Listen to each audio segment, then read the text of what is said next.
Hoy tenemos el gusto de recibir, nos acompaña el que es actualmente presidente de Castilla-La Mancha y aspira a volver a serlo, don Emiliano García Paje Sánchez. Don Emiliano, muy buenos días. Muy buenos días.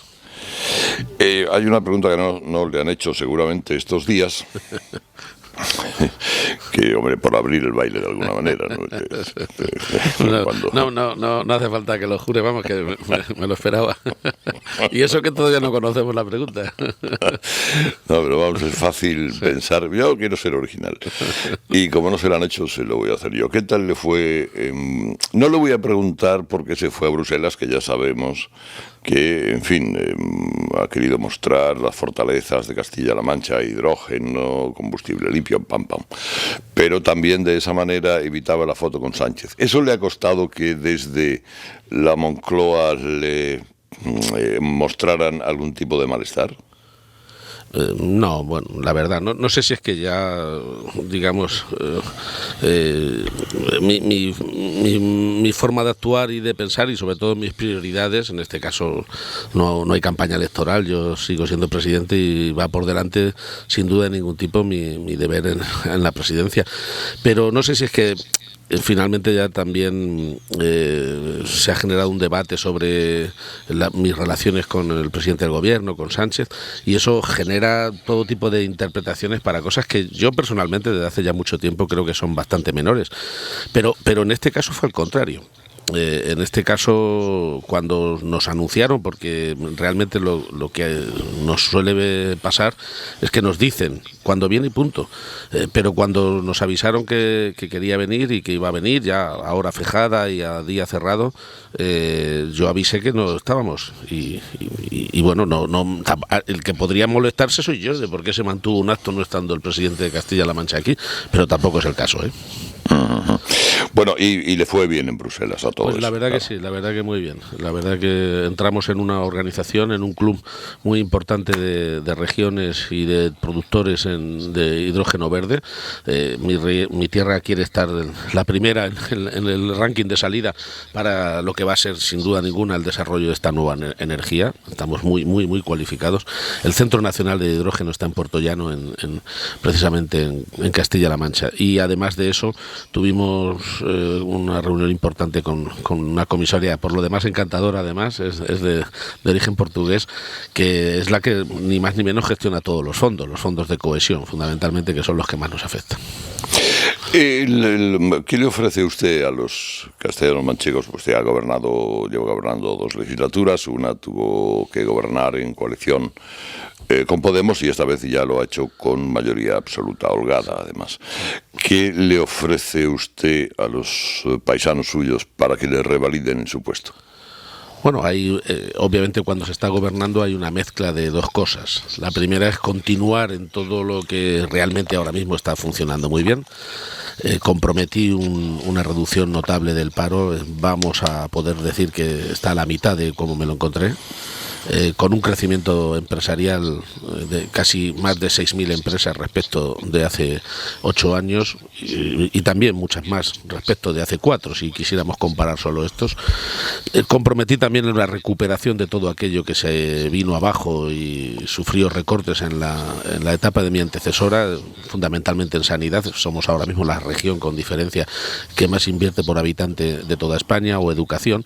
Bueno, todo lo que, digamos, forma parte de un proyecto de recuperación que además lo es sin complejos entre lo público y lo privado, porque nos entendemos y porque vamos de la mano en todos los aspectos, pero lógicamente también cuando uno se presenta tiene que plantear, y yo lo hago, un escenario no de reiteración ni de continuismo, sino de impulso, seguir con todo lo bueno, pero lógicamente yo creo que esta región que hoy es líder, por ejemplo, en dependencia junto con Castilla y León, o que encabezamos los rankings en materia sanitaria, como antes decía, etcétera, en tareas de cohesión, también de inversión extranjera, en la próxima legislatura podamos empezar a plantearnos con seriedad, ¿no? Sabiendo de dónde venimos como región humilde, ser líderes también, no solo en creación de empleo, sino también en espacios económicos.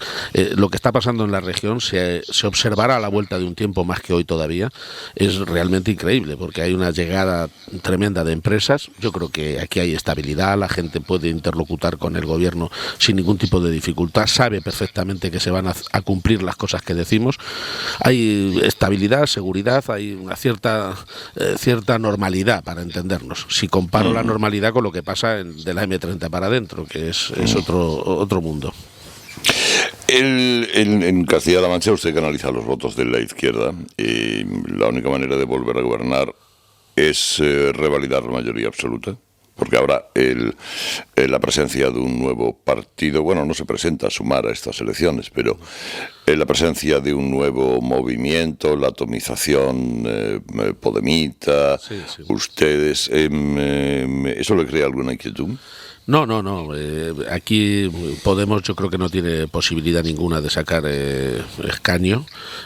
Yo además me planteé, y eso lo dejé muy claro en la anterior ocasión, la anterior ocasión no sumaba, si no era con los votos de Podemos no había mayoría para gobernar.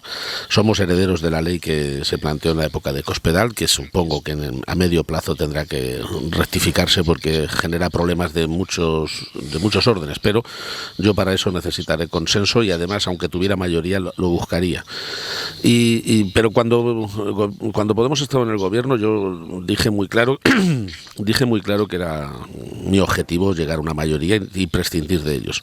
No solo porque me parece de sentido común hablar las cosas por su nombre. Cuando uno gobierna o sin gobernar, tiene que querer, tiene que ambicionar ganar por el máximo posible. Lo contrario no solo no es creíble, sino que además lleva a problemas. Y eso me importa este comentario por una razón, porque ahora que hay un lío a nivel nacional, aunque hay una coalición, es una coalición además incompleta, porque realmente esa misma coalición requiere muchos otros apoyos luego parlamentarios, lo cual es realmente un galimatías muy, muy considerable. Pero claro, el problema no es solamente que se tenga coalición o no, y con quién. Eso ya lo puede significar. Una interpretación para unos buena y para otros mala. El problema es cómo se gestiona, cómo se metaboliza, porque hay distintas formas de gestionar una coalición, como también una mayoría absoluta. Hay quien utiliza la mayoría absoluta de manera absolutamente descarnada para arrollar, y hay quien, a pesar de eso, lo pongo por ejemplo porque en nuestro caso pactamos todo con empresarios y sindicatos, por ejemplo. Y claro, el problema es la actitud. Si yo intenté gobernar con Podemos sobre la base de que quería gobernar sin ellos y de que además se lo dejé claro. Yo, digamos que preferí ponerme colorado un día que amarillo 100, ¿no? Y es importante no estar en el cálculo de la gestión de que luego lo vas a seguir necesitando. Yo trabajé como si ya no quisiera ni debiera necesitarlos. Pero en todo caso en esta región y en estas elecciones lo que ha hecho Podemos además es curioso. Ha dejado por completo al margen, no porque no hubiera gente interesada, de lo que es el espacio de Sumar, que está fraguándose, pero ya hay cabezas visibles, de ese espacio los ha dejado literalmente fuera. De manera que lo que ha habido es un desprecio a todo el entorno de Sumar muy, muy evidente, ¿no? Si usted perdiera la presidencia por el descontento hacia Sánchez, es decir, por tener el viento en contra, ¿usted se iría al Senado a impulsar una alternativa a futuro dentro del PSOE? Sabe que lo especulan algunos. Yo no estoy en ningún tipo de estrategia personal y de verdad créame que yo ya tengo muchos años, no solo de experiencia política sino también biológicamente hablando, y mi objetivo es este, y sinceramente lo es porque además me siento con fuerza y con ilusión, y desde aquí sí, desde la comunidad autónoma yo estoy dispuesto a defender no solo ya que esta tierra tiene que ser escuchada al mismo nivel que el resto, que solo faltaría, en eso consiste el Estado autonómico, sino también a opinar sobre aquello que son derechos constitucionales de mi tierra, míos también como persona, y que se ven afectados, por ejemplo, pues, por la gestión de los independentistas, ¿no? Y por sus ataques. Ese es un caso. Por tanto, a mí en ese sentido no me va a faltar esa voz, esté donde esté. Pero yo no tengo por eso hablo con más tranquilidad, de verdad. Por eso puedo decir lo que pienso, porque detrás de mis opiniones no hay una estrategia de fondo ni una conspiración y que no. Tengo claro lo que me gusta, lo que no, lo que votaría o no en el futuro y a quién apoyaría y a quién no. Eso lo tengo muy claro, pero no ese es el objetivo por el cual dejo las cosas claras. Estemos en campaña o no lo estemos, ¿no? No estoy detrás de ningún tipo, ni delante menos, de ningún tipo de intención personal. La ley de vivienda o las promesas electorales del gobierno Sí. Ahora contemplan la creación de no sé cuántas miles de viviendas públicas que no se han hecho hasta ahora, pero que no las tiene que hacer el gobierno, las tendrá que hacer usted en su comunidad, los ayuntamientos, etcétera, etcétera. ¿Eso es el yo invito pero tú pagas? Bueno, si se quisiera plantear así sería inviable. No lo sé, no lo sabemos, porque de momento estamos en lo que es la presentación global del marco, ¿no? Ahora tiene que venir el dibujo, ahora tiene que venir el dibujo concreto. No sabemos exactamente cómo quieren implementar las decisiones que se están tomando a nivel nacional. Hay dos cosas distintas. Una es la ley de vivienda como tal, que marca delimita el marco normativo que va a regular los alquileres, la compra, todo lo que se está hablando mucho estos días precisamente en la prensa. Pero luego hay políticas concretas que no requieren de ley de ningún tipo, que no es necesario, que en la medida en que el Estado es propietario de suelos y de viviendas, a través de la Sareb, pues puede ponerlas en circulación de una manera o de otra. Y ahí tendrá que ser por acuerdo con las comunidades autónomas. Y tengo claro que si tiene que ser por acuerdo, como comprenderá, tendrá que ser sin esa estrategia del invito yo pero pagas tú, ¿no? Porque eso que ya nos ha pasado en otras ocasiones, eso es absolutamente no solo injusto, sino que me parece ya me parecería de broma. No, pero no sabemos exactamente cómo lo quieren concretar, no, a estas alturas está en pañales todavía esa intención y luego hay que poner mucha letra concreta a esa música, mucha partitura. Primo de Rivera ha sido exhumado esta mañana, a las 5 de la mañana. ¿Era necesaria una ley de memoria democrática en esos términos? Bueno, yo siempre he pensado que lo que es la restitución de la humanidad que se necesita para todas las víctimas, eso ya desde la época de Suárez se viene haciendo en distintos procesos, habría que separarlo del hecho de querer o no fijar la historia conforme a una ley. Son para mí cosas diferentes. Se pueden fijar, como se han hecho desde el principio de la democracia, indemnizaciones, elementos que signifiquen ahondar en la convivencia. Eso tiene obviamente un tratamiento.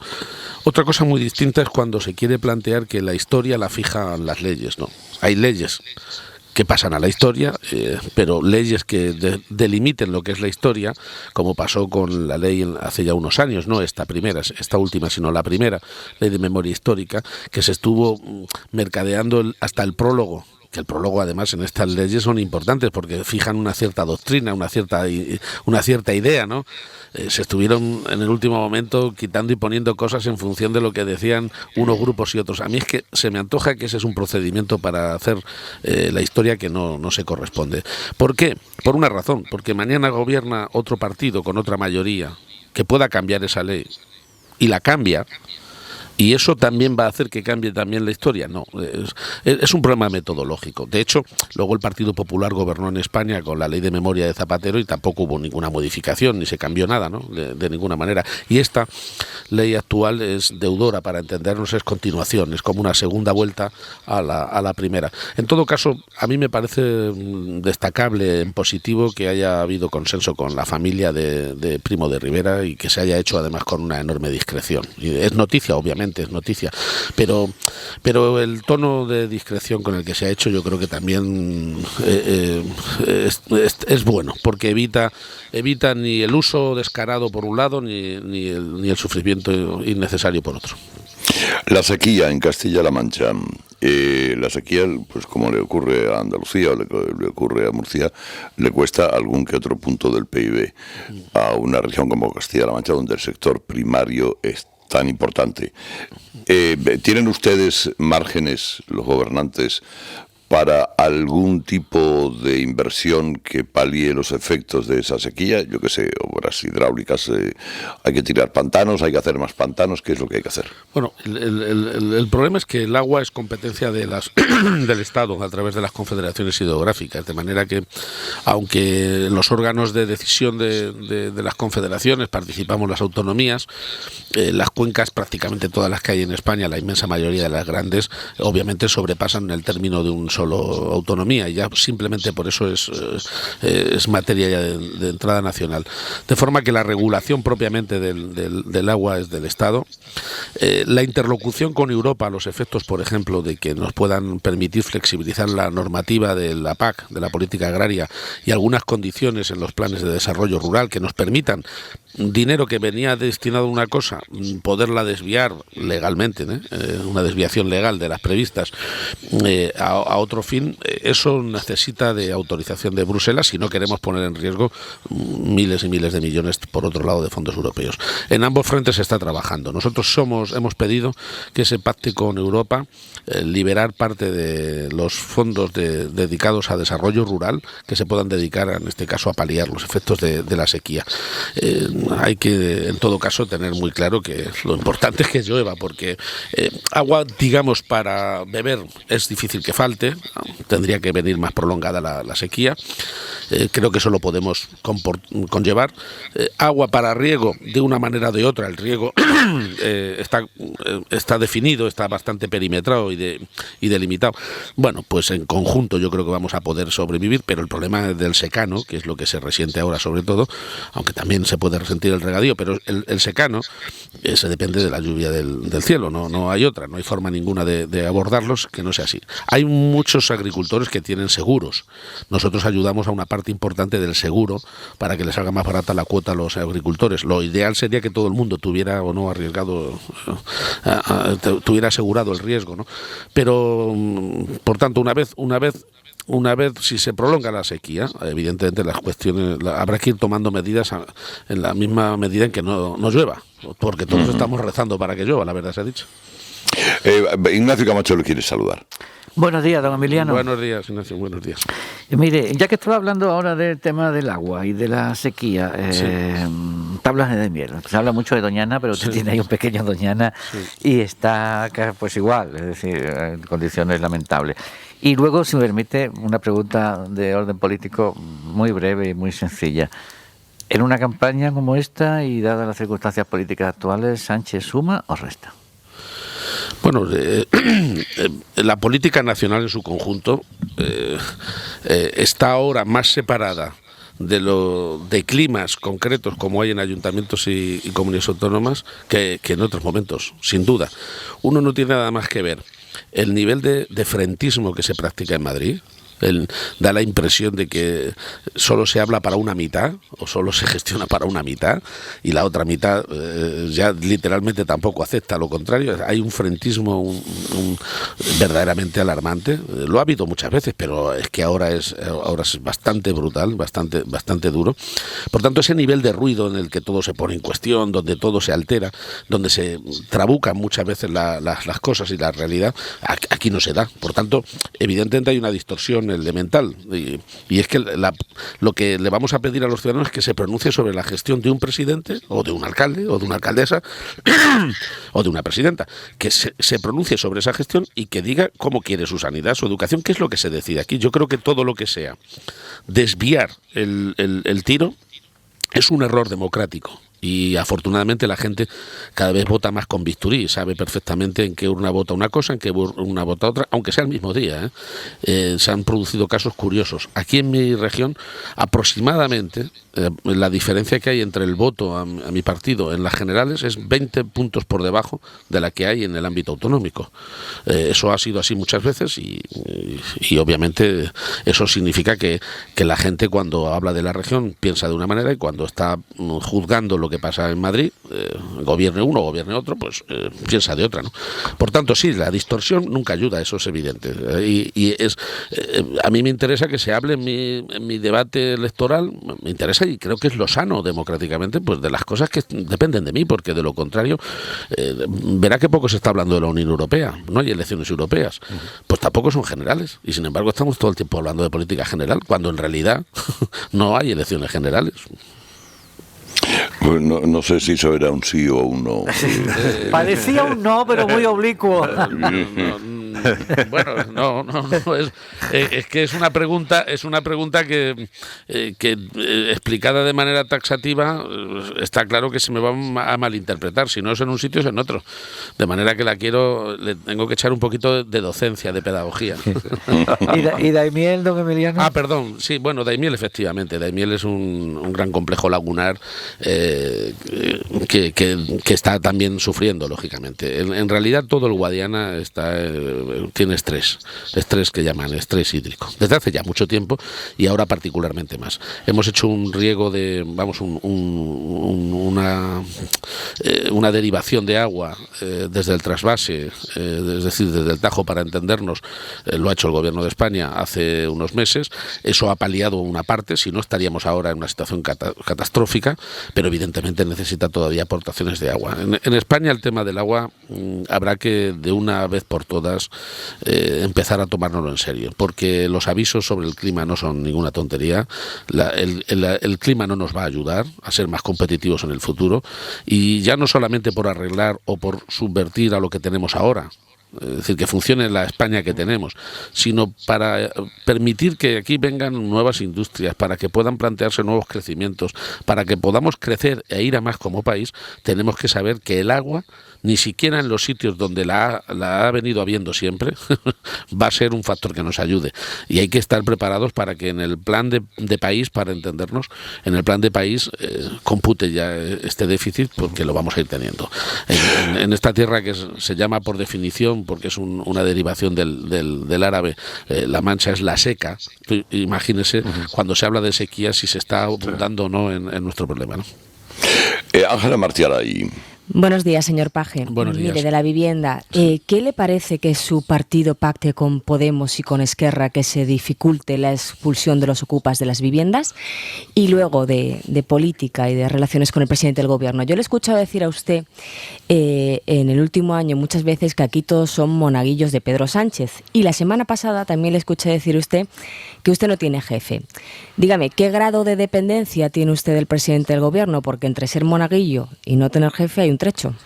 Bueno, yo creo que hablar en esta cadena de monaguillos no está mal traído, porque se entiende que un monaguillo es algo más que un simple feligrés que está en misa, ¿no? Es decir, ya participa de manera que algo participamos. Un monaguillo no está. De hecho, le voy a decir una cosa, yo he sido monaguillo, incluso llegué a ser jefe de monaguillos en los Carmelitas aquí en Toledo, que tiene importancia ser jefe porque no tenías que ir a abrir la puerta cuando llamaban.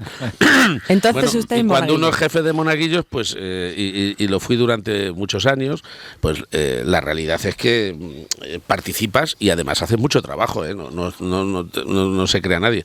Pero dicho esto, evidentemente el papel que nosotros tenemos es uno dentro del partido, que es, yo creo que se ha ido reduciendo muchísimo desde mi punto de vista el espacio de debate. Finalmente, el modelo que tenemos ahora mismo de elección, por ejemplo, mediante primarias, otorga un poder inmenso a quien es elegido secretario general. No digo solo el caso de Sánchez, yo también soy elegido por primarias en Castilla-La Mancha y esa condición hace que cambie por completo el proceso de tomas de decisión, porque en realidad puede haber todos los órganos que se quieran, pero al final siempre la última palabra la tiene el que ha sido elegido por las bases, para entendernos. Punto uno. Punto dos. Como presidente, por supuesto que no tengo más jefe que los ciudadanos. Digo como presidente autonómico, que fueron las declaraciones que yo hice, ¿no? Evidentemente nadie está. Yo me someto a los tribunales, me someto lógicamente al Estado de Derecho, pero quitando eso, evidentemente soy el máximo responsable y también el máximo culpable, si se quiere, de lo que pasa en Castilla-La Mancha, ¿no? Pero evidentemente en términos de presidencia autonómica yo no me someto a consignas y el que lo haga, pues en el pecado lleva la penitencia, vamos. Y luego me había preguntado sobre la ley de vivienda. Sobre los ocupas, sí. La ley de vivienda va a requerir un debate más sosegado, pero esta enmienda en concreto la verdad es que no la conozco, lo he leído esta mañana, no lo sé. Le puedo dar una opinión preventiva para entendernos por si acaso, ¿no? De entrada, el que sea con Bildu y Esquerra, a mí ya no me agrada nada. Es muy difícil que de ahí venga algo en positivo, ¿no? Salvo insultos o salvo cosas malas. Pero bueno, alguien dirá que soy un poco radical con estas cosas. No lo soy, es la experiencia y sobre todo porque sinceramente no me resulta nada cómodo, ¿no? Lo estamos naturalizando, el que estén en el ambiente político, y son dos grupos que en todo caso, más allá de sus antecedentes históricos, que ya son graves, es que realmente lo que buscan es dinamitar el Estado, unas veces atacándolo y otras veces saliéndose con la suya, ¿no? Por tanto, ya de entrada no me gusta. Pero bueno, yendo al fondo, a la amiga de la enmienda o del proyecto de ley, vamos a distinguir de qué tipo de ocupantes de vivienda hablamos. A mí me preocupa el ocupa que podríamos decir que no tiene ningún título, no es inquilino. No es lo mismo llamar ocupa a un inquilino. Pongamos el caso de un chaval, una pareja que se retrasa 3 meses en el alquiler y ya la ley le autoriza a echarlo. Bueno, endurecer eso, que en vez de ser 3 sean 4, es un problema. Es un debate. Pero si lo que se quiere es hacer más difícil aún echar al ocupa, es decir, al que ha entrado ilegalmente, sin título de propiedad, ni de alquiler, ni de nada, simple y llanamente que ha dado una patada y se ha colocado. Hay mafias en muchas zonas de España donde se dedican a esto. Bueno, pues realmente, si es eso, a mí me preocuparía, ¿no? Si se trata de en un momento de dificultad y de crecimiento de las hipotecas, de ayudar a que el inquilino no se vea tan obligado o en esos plazos, ese es un debate. Podrá admitir unas opiniones u otras, pero desde luego lo que no puede es considerarse en el mismo saco a lo que para mí sí que es un problema muy serio, que son los ocupas ilegales, pero muy serio. Es más, quiero decir una cosa con claridad: el gobierno de España tiene un compromiso con Castilla-La Mancha, porque aquí aprobamos una iniciativa legislativa dentro de la capacidad que tenemos las autonomías de proponer al Estado. Aquí aprobamos una iniciativa legislativa que cambiaba de raíz el problema de los ocupas ilegales, para entendernos, de los de la patada, que habilitaba a una expulsión en 48 horas y habilitaba a ayuntamientos, alcaldes, a muchísimas autoridades y a comunidades para poder desahuciar, para poder instar el desahucio, y que fuera express, absolutamente express, por parte de los jueces.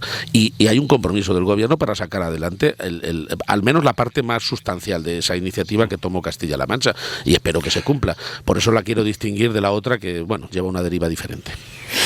Pues nos hemos quedado sin más tiempo. Y tenía Antonio San José, si es capaz de hacer la pregunta en 10 segundos y contestársela, Antonio. Ha dicho con mucha rotundidad que Podemos no va a obtener resultado en Castilla-La Mancha. Señor Paje, su gran rival es Paco Núñez. ¿Le convencen las explicaciones que ha dado sobre el cobro indebido de gastos de kilometraje, el candidato del PP a la presidencia de Castilla-La Mancha? Obviamente no es posible. Es decir, puede ser que alguien diga que no sabe lo que ingresa, o puede decirse con claridad que no estás pendiente de la cuenta corriente todos los días. Pero es que para poder obtener dietas de kilometraje se tienen que firmar papeles y documentos donde se pide que se libre porque se ha ejecutado tal gasto. En todo caso, mire, yo tengo coche oficial, me reprochan permanentemente que use coche oficial cuando realmente es lógico tener, porque necesitamos, es un coche de servicio para entendernos, como tienen los guardias forestales o como tienen multitud de servidores públicos. Pero lo que no se me pasaría a mí nunca bajo ningún concepto por la cabeza es, teniendo a mi disposición un coche oficial, además cobrar dieta. Es que eso pasa de castaño oscuro, vamos, esto no hay quien pueda explicarlo. Don Emiliano García Paje, candidato a la presidencia en Castilla-La Mancha, a reeditarla. Me alegro mucho de saludarle y le deseo lo mejor, ya lo sabe, como siempre. Muchísimas gracias, muchas gracias a todos.